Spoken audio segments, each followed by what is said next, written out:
A dip is a compound push exercise which works a large number of muscles in your upper body at the same time.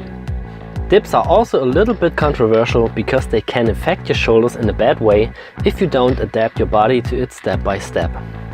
When you lower yourself down, your arms go backwards and this can put a lot of stress on your shoulders.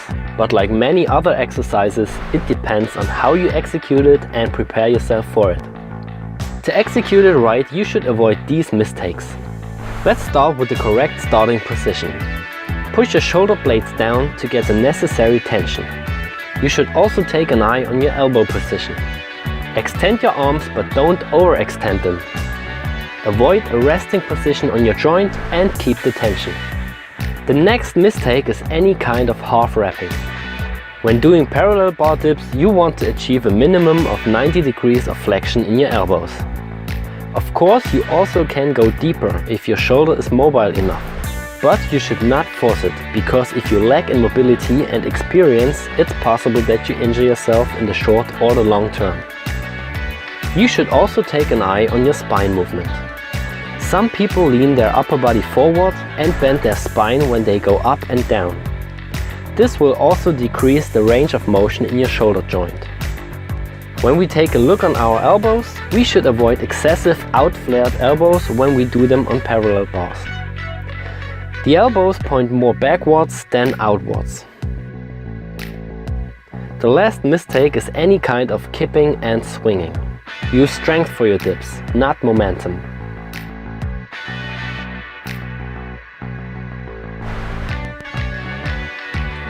When it comes to the body position, you can execute dips in different ways to affect some muscles more than others. To do a chest dip, you can lean yourself a little bit forward and also bring your legs forward. You should also flare your elbows a little bit outwards, but don't do it too excessively. Try to squeeze your hand together at the top to target your chest in an optimal way. If you want to do a triceps dip, aim for an upright torso. Your legs should be under or in front of your hips. The elbows are pointing backwards and are close to your body. It's also possible to do a shoulder dip. Therefore, you should lean your body forward as a complete unit. Your whole body gets out of the vertical line. The more you lean yourself forward, the harder this move gets. Your elbows are pointing backwards and are close to your body. Like every other upper body movement, we should also take a look on the shoulder blade movement. When you start in the top position, the shoulder blades are pushed downward and slightly forward or neutral. When you go down, you bring your shoulder blades together and keep them pushed down as good as possible. When you push yourself up, you go back into the starting position. Of course, this also depends on the specific variation of the dip and your body position as well.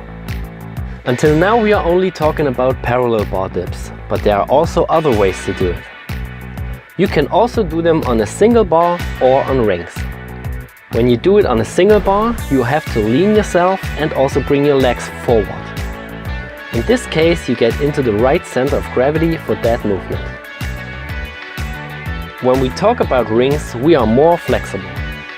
Rings can move independently, so you can do different versions of the exercise. Of course, it's harder to stabilize the movement, but the benefit is that you can rotate the rings or push them together.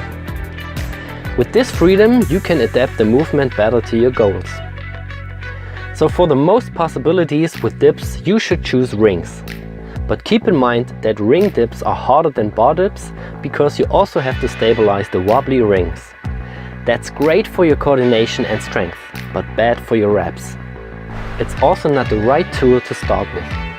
So when you're new to dips, then start with an easier progression and work your way up until you can do them on rings.